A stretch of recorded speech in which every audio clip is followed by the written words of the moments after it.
I'm Bertrand Piccard, and when I made the first flight non-stop in a balloon around the world in 1999, I realized that all our success was depending on the quantity of liquid gas, mainly fuel, we had on board.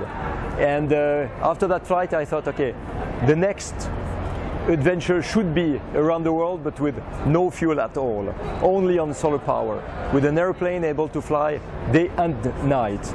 And that's how Solar Impulse was born. So of course there's a lot of technology that André Borschberg, my colleague, can explain. But basically we have now an airplane and which demonstrates the quality of the clean technologies that could be used everywhere by everybody for living, for moving, cooling, heating, lighting. All these technologies exist to have a much more efficient world and a cleaner generation in the future. So that's the symbol of Solar Impulse. What has been your biggest challenge? Everything is a challenge in a project like this because there's no benchmark. It has never been done before. Nobody knows how to do it, which means that you need a big team that invents completely new solutions. And I believe this is exactly what we have to do on a global scale in our world. What is your biggest deterrent as far as like wind and weather? It's an airplane that still has to fly in good weather because it's very big wingspan, very light in terms of weight, the size of a jumbo jet but the weight of a small car. So it's very sensitive to turbulence. This is why we have to take off early in the morning and land late at night. Is there a reason that you fly so high? The reason to fly high is to be above the thermals, is also to store energy in altitude. When we climb, then at the end of the day we have about 4 to 5 hours of free energy to go down back to 5,000 feet. And then we switch on the batteries and we can continue the flight until the next sunrise and continue the next day.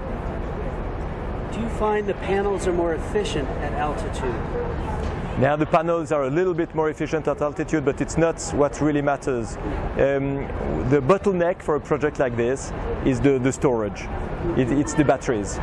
And this needs really to be improved in the future. But already today, we can do it.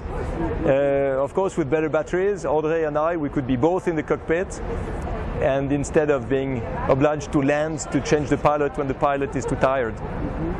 Your second generation is already on the drawing board of this aircraft. How will it change? Bigger wingspan, more payload, bigger cockpit, so the pilot can lie down, and toilets inside, and an autopilot to have the pilot being able to rest for maybe 20 minutes at a time. On this aircraft here, how do you take care of leg cramps on your long-distance flights? Well, you need to do a lot of exercise. André uses yoga, I use a lot of self-hypnosis, which actually was born in Phoenix. Techniques launched by Milton Erickson in Phoenix in the 60s and 70s. So very efficient techniques, and yeah, I don't have any cramps when I fly. Thank you very much.